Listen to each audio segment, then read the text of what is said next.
Nasa kalsada kami. Ito dito. Andito kami. Ito si Kuya Asen.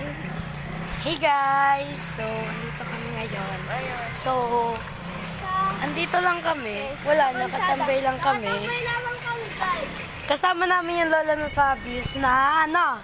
Maganda. Ay, baka sabihin nyo, And guys- nagjo-joke kami, hindi po. And guys, Tutoy namin kayo. ituturo namin po kayo. Pumunta po tayo Dito sa may basketballan. barangay natin. Sige. And I see your face. And that's nice. So, dito tayo. So, bago naman, pa-leave ng subscribe, Ay, pa-like, then, mamaya, nagpa-vlog pa kami. ito yung card. Ayan. May papalo ng page namin, ha? Wala na iya. Ang daming cups. So, andito kami ngayon sa may covered court. Sa may court. And by the way, I am a volleyball player, a chess player, and then a badminton player. And she is? What is your sports?